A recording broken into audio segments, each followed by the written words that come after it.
time now for the award-winning #1 local talk show in Northeast Pennsylvania, The Sam Lesante Show. Now here's your host, Sam Lesante.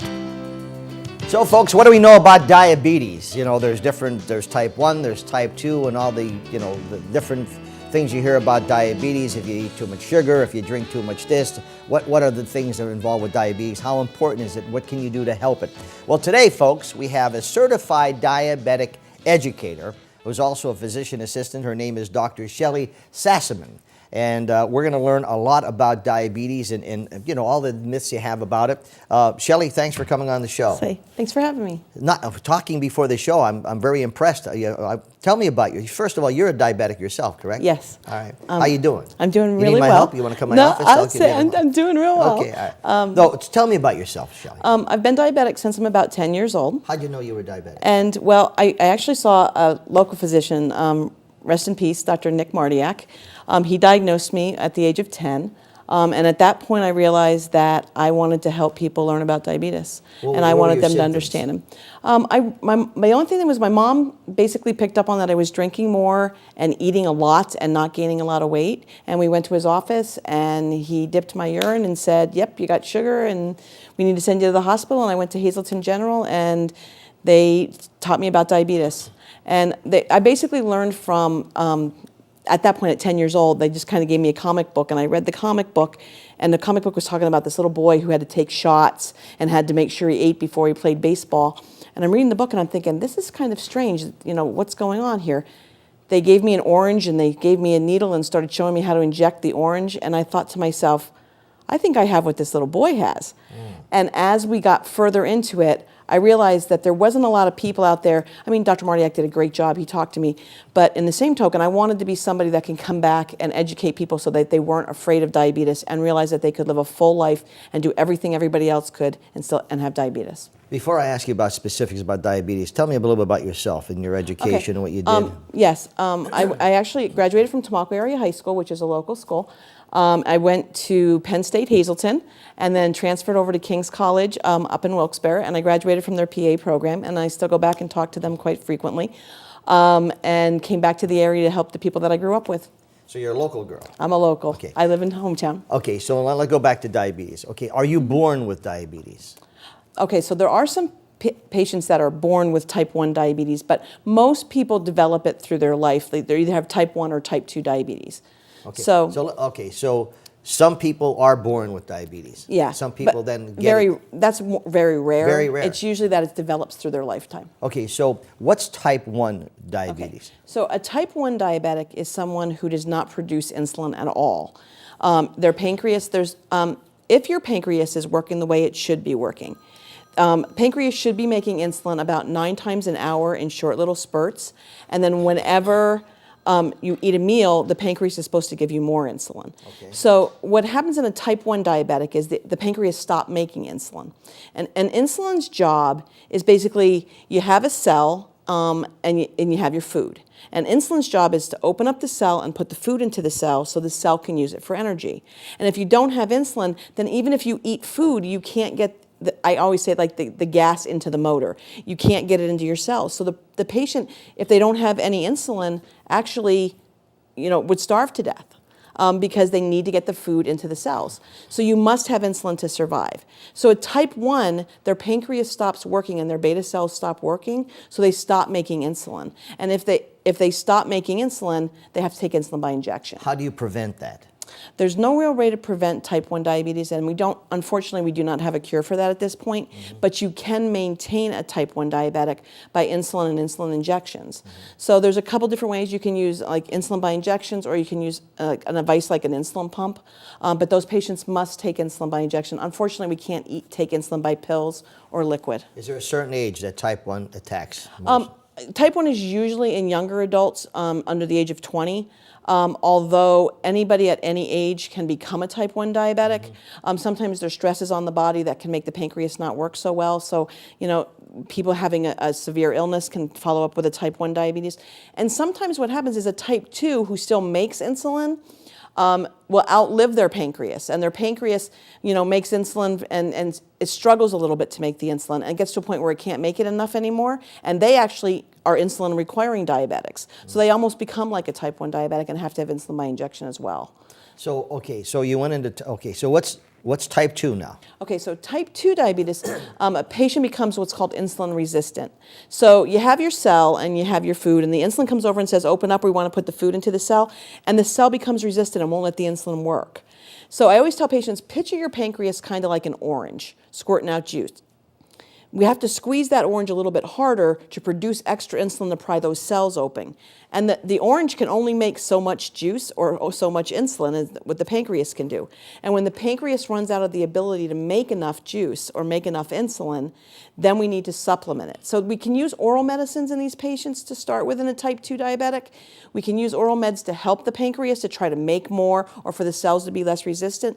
But there may come a time, usually about 15 years from the time of diagnosis, that a patient needs injections. Now, when you're looking at, first of all, what would be the symptoms of a person having any kind of diabetes? Okay, so a type 1 diabetic, when it's type 1, it comes on really fast. And this is primarily 20 or younger? Yeah, for the most part. Yeah, it can happen anywhere, but usually 20 and under. Okay. Usually it's very quick onset. They have nausea, vomiting, fatigue, weakness, weight loss, extreme thirst, frequent urination, and gets very weak very quickly, and they end up at the hospital usually. Where type 2 is a more gradual onset, and people think it's normal aging. I'm getting up at night to urinate more frequently. I'm drinking a little bit more fluids. I'm tired a lot of the time. They may have like itchy skin a little bit. Sometimes that would be a symptom. But usually it's the increased urination and the increased thirst that are the main things that they'll see. Sometimes they'll be diagnosed when they go to the eye doctor because they'll have blurred vision. So, the diabetes can affect a lot of different areas, but the patients just think it's normal and they're just getting older. Mm-hmm. So patients really should be checked for diabetes at least once a year. So that happens to when you go for your yearly checkup, okay? Yes. And that's where the doctor will give you blood work and check your urine and and that's where we're able to tell. But sometimes people may. Not everyone goes to get a physical once a year. Right.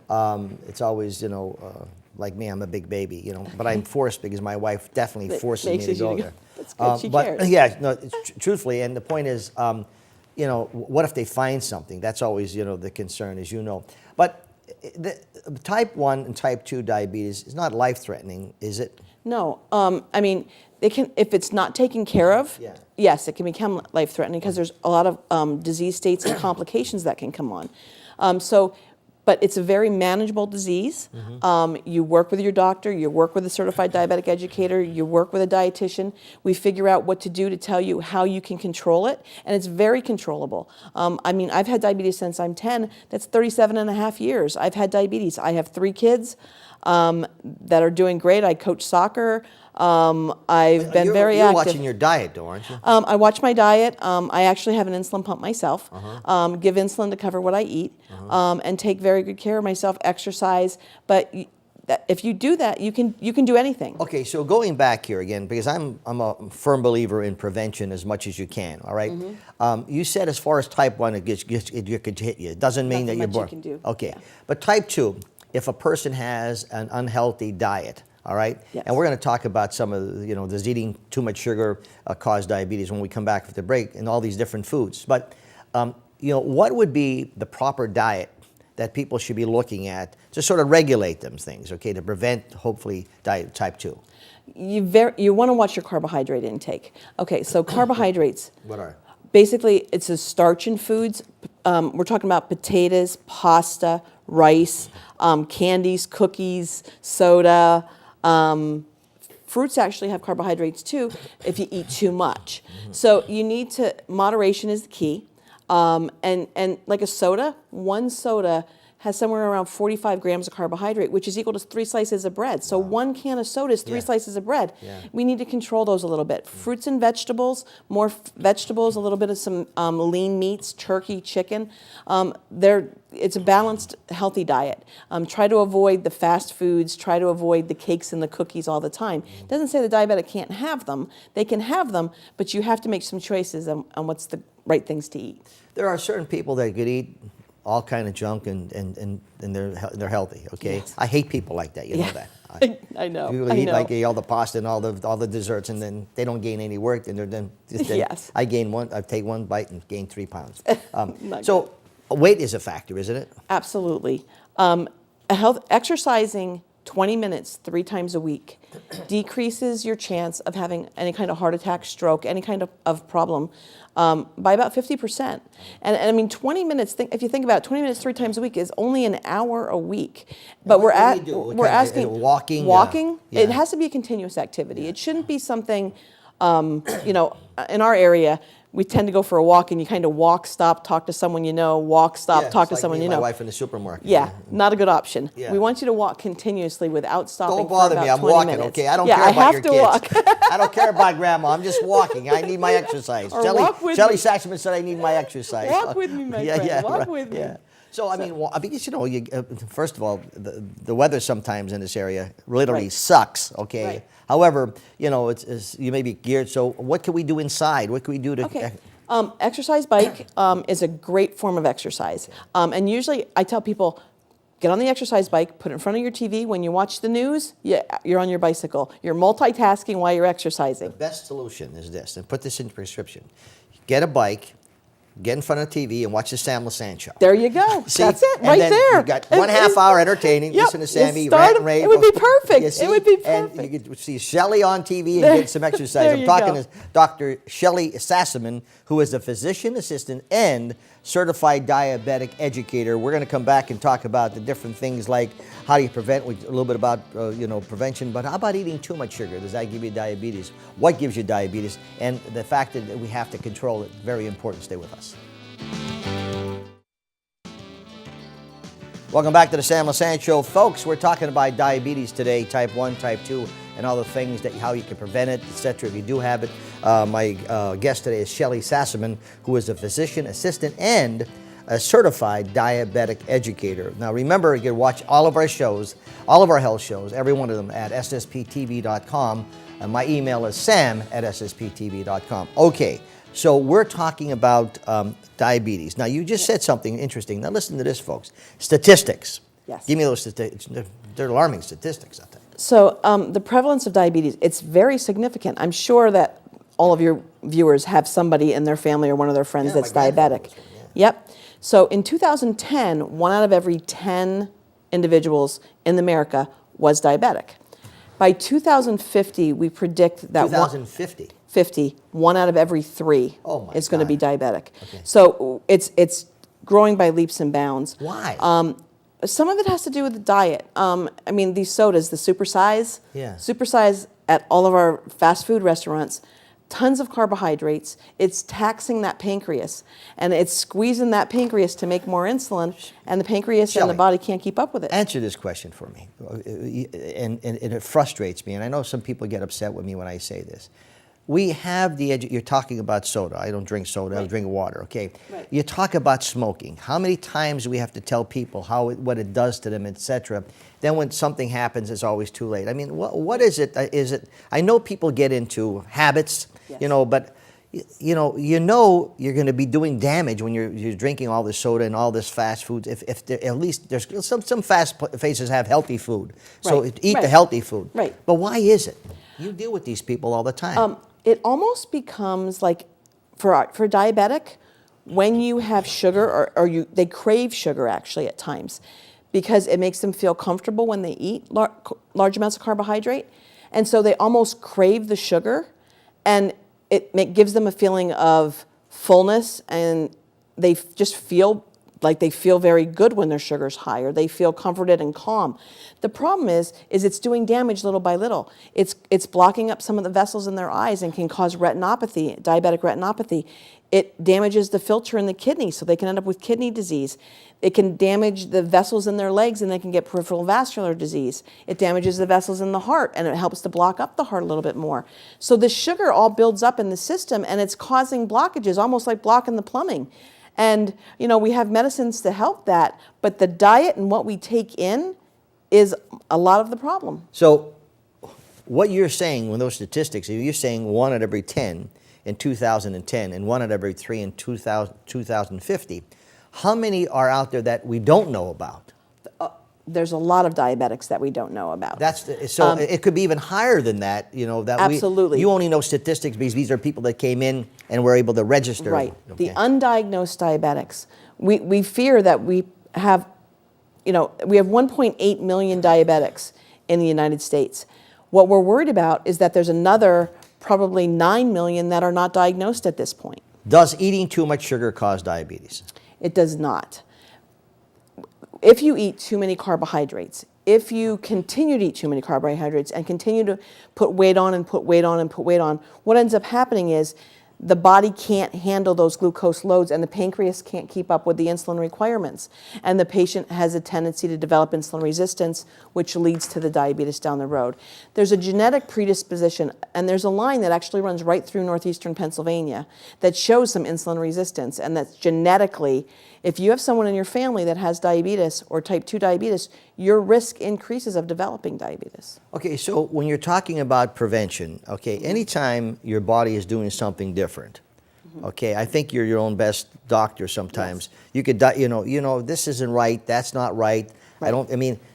If it's consistent, if it happens one day, if you get up with a headache or whatever, however, if it's a consistent thing, that's when you should really go to a doctor and get examined. Absolutely. If they're having blurred vision, numbness and tingling in their hands or their feet, if they're very, very tired, if they're urinating frequently throughout the night, or excessively thirsty, or maybe even just craving the sugary foods all the time, you need to go get your blood sugar checked. Okay. It might be diabetic. So the bad news is that you're getting it, but the good news is, the super good news is that once it's diagnosed, you can treat that. Absolutely.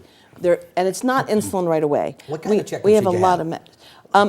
Okay, so once a year, patients, anybody over the age of, say, 40 years old, should have a blood sugar. A blood sugar is as simple as a finger stick in the office. And a fasting blood sugar should be less than 126.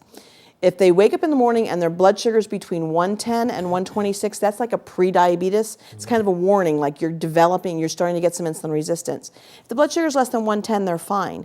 But 126 or below is non-diabetic. Above 126, the patient could be diabetic. Folks, I'm talking to Shelley Sassaman, who is a certified diabetic educator. I'm going to give you her phone number. Because you may have some questions. It's 570. Is that okay if we give 570-501, the number 4, LVH, Lehigh Valley Hospital, really. So it's 570-501-4-LVH. Ask for Shelley Sassaman if you have any questions. So when you're at family gatherings, we have, whether it's an anniversary, a birthday, whatever, holidays come around, what do you do to avoid overeating? Which, don't talk to Italians about that because you get killed. You understand? Very hard, very hard. They will kill you. Absolutely. So the best thing that someone could do, okay, so start with the salad. So you have that salad, it's going to make you feel a little bit full, not a lot of carbohydrates, extremely healthy, lots of fruits and vegetables, usually do very well for you. But I usually have the patients start with that salad. Then when we're looking at serving sizes, you really want to watch. Diabetic can have anything they want to, as long as they do it in moderation. Right. So I love the little cupcake pans, the really little cupcakes. You can have the little cupcake, and then you'd be able to have something else. So there's a lot of little tricks you can do. One of the tricks is maybe instead of having stuffing and mashed potatoes, maybe have a little bit more green beans, and instead of the mashed potatoes, maybe have mashed cauliflower. Cauliflower has very no carbohydrates. I think what the word that I was always told is pacing yourself. Yes. Small amounts. You can have everything on the table, but small amounts of them all instead of loading up. The sweet potatoes, the stuffing, they're all carbohydrates. The roll, the pie, all carbohydrates. And here again, moderation, pacing yourself. You'll be surprised, when someone's sitting down, if you're sitting at a family dinner, and, we had them all the time, which I miss dearly. Every Sunday we would get together. And we would have a little, have a little bit, and you were getting filled. Instead of on one time eating as much as you can, even though all those pastas look good, and the brajol and the sausage and you name it, Good stuff. Yeah. So you pace yourself. So diet, watching your weight. Yep. Doing some exercising, at least 20 minutes, 3 times, whether it has to be consistent. I highly recommend getting a bike, watching the Sam Lesante show. That's going to be in your prescription. Yep.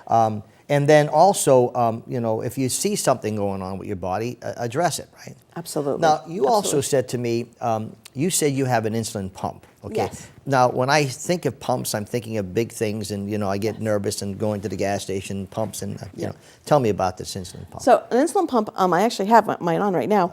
Not very big at all, very small actually. It's right here. Insulin pump is only about this big. Oh, that's it, like a little Yep. smaller than a cell phone. And it's not surgically implanted. It delivers insulin about 9 times an hour in short little spurts. Wow. And then whenever I eat a meal, I just have to put in what my carbohydrates are. Okay. And it gives me a dose that my pancreas would normally do if my pancreas was working. Okay, so now why, not everybody who is Is diagnosed. diabetic has an insulin pump. Yeah. Right. Why do you have one? Okay, so I'm a type 1 diabetic. So I don't make any insulin at all. So I could do injections. So you can, and usually you have to do multiple injections. Or an insulin pump, you put one injection in every 3 days. The needle comes out, there's a little tube underneath the skin, and the insulin just drips through that just a little bit at a time. Doesn't hurt at all. You can disconnect it and connect it. And it's changed my life. Well, you know, I'm looking at you, okay, Mm-hmm. and beautiful person. You look healthy. I'm sure you are healthy. You have Yes. three children, right? Yes. Okay. Yes. You're as active as you're as spunky as everybody. Okay. Thank you. I would never, until you told me that you were a diabetic, until you told me you had insulin, I would never believe that. I say yes. So that's just changed your life. Yes. And patients need to know they can live a completely normal life. It is not a death sentence to be diagnosed with diabetes, type 1 or type 2. So here again, being moderate as far as your diet is concerned, what are some, I asked this to many doctors, what are some of the vitamins do you think people should be taking? Okay, so one of the big vitamins that I recommend is B complex vitamin for my type 1 and type 2 diabetics. The B vitamins tend to help the nerve endings to stay healthy, and so the patients usually take it first thing in the morning. It might give them a little bit of energy. The other thing it's going to do is try to keep those nerve endings healthy so they don't develop neuropathy. So that's very important. The vitamin D, again, very, very important. Vitamin D, they found a lot of diabetics have vitamin D deficiency in this area. We have an abundance of vitamin D deficiency that helps with the bones, but it also helps with the blood sugar control. So we need to make sure that they're on a vitamin D as well. So very good vitamins. I'm talking to Shelley Sassaman, folks. She is a physician's assistant as well as a certified diabetic educator. Her number is 570-501, the number 4, LVH, like Lehigh Valley Hospital. We'll be back right after this. Thanks for staying with us, folks. I'm Sam Lesante. You're watching the Sam Lesante Show. Remember, 24/7, all of our health shows, everyone on ssptv.com. My email is sam@ssptv.com. I'm speaking with Shelley Sassaman. Now, if you just tuned in, folks, I highly recommend that you watch one of these episodes with the Sam Lesante Show, and you could go to your TV guide, look at the Sam Lesante, it'll show you my guest, Shelley Sassaman, who is a certified diabetic educator, and her phone number, 570-5014-LVH. And she's accepting new patients. And it's interesting because, you know, we talked about you are a type 1 diabetic. Myself. And that's what gave you the impetus to get involved and learn as much as you can. And you certainly have a wealth of knowledge with diabetics. I love dealing with diabetics. My goal has always been and will continue to be to keep them as healthy as I possibly can and to work with them, not just tell them what to do, but to listen and to make good choices. Okay, so while we were doing the show, you mentioned a number of things, you know, that could possibly make me think whether I have diabetes. You also gave some alarming statistics. 1 out of every 10, 2010 have diabetes, and in 2050 it'll be 1 out of every 3. Yes. We're hoping that decreases, but most of it evolves around the diet, okay, Yes. and the exercise. Once again, word of advice to what we do to try to prevent getting in this situation. You have to be conscious of what you're putting in your body, and you have to be conscious of what you're doing. Just that little bit of exercise, that 20 minutes 3 times a week, getting that heart rate up, doing a little something, making sure you're watching. Don't supersize it. We don't need to supersize it.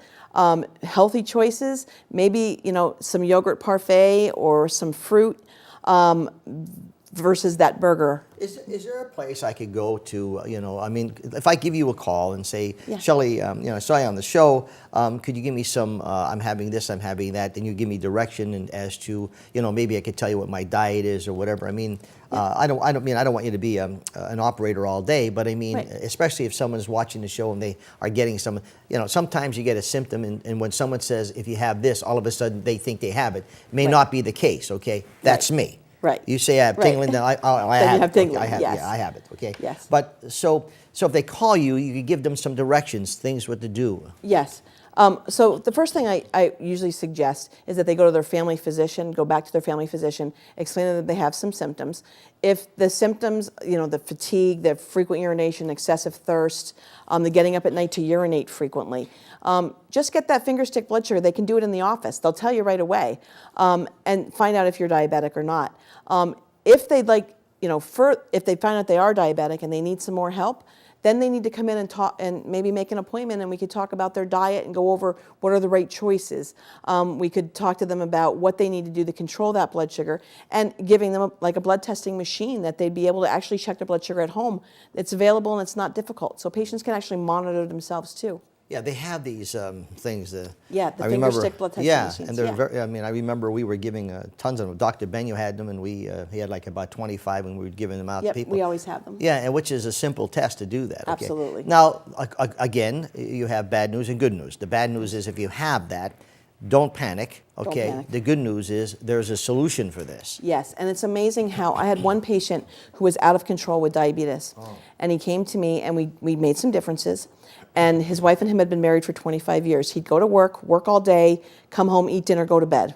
Get up in the morning, go to work all day, eat, go to bed. She came into the office. I saw him in the office, made some adjustments. He came in. His wife came to me and said, what'd you do to my husband? I said, well, I didn't do anything to your husband. I'm married. I'm good. She said, he started staying up after dinner and talking to me. We started doing more things together. He was feeling better. He's got more energy. She says, I looked out in the front yard and he's digging a ditch. She says, I always wanted a stone wall in the front of our yard. He went out and in 2 weeks built a stone fence because he had so much energy back and felt so much better. And he didn't even know he was diabetic before this. Boy, it can make a huge difference. It's it's a fabulous story only because sometimes people who are not doing things that they should have issues, have some health care, and they don't feel like maybe going to the movies or going shopping or doing these things. And there might be a reason. Yes, exactly. Okay, Yes. and sometimes, in our area, people are hardworking people, and sometimes you say, wonder what's wrong with Sam. He's not doesn't Yes. seem. I think you should address those things, don't you think? Yes, Because, absolutely, because it's not just getting older. It's not just getting older. well, I got to tell you something, Shelley. You are certainly you're a bundle of energy, and I think that's a great tribute to what you do. You have an insulin pump. You look beautiful. You have three Thank you. kids. What does your husband do? My husband's retired. Yeah. He taught at Tamaqua. Oh, yeah. And then my son teaches here at Hazleton at Maple Manor. Oh, He's terrific. a sixth grade teacher. I have the highest respect for teachers. They really work hard into these days. Very much. Well, anyway, if you want to talk about if you have any kind of symptoms of diabetes 1 or diabetes 2, if you want to at least get some information, 570-501-4LVH, okay, and talk to Shelley Sassaman. I made her a doctor before in the beginning. I gave you a promotion. I made you a doctor. Shelley, thanks Thank you for so coming much. on the show. Thank you. Okay, Thank you. it's a Thanks. pleasure. Thank We'll you. see you next time, folks.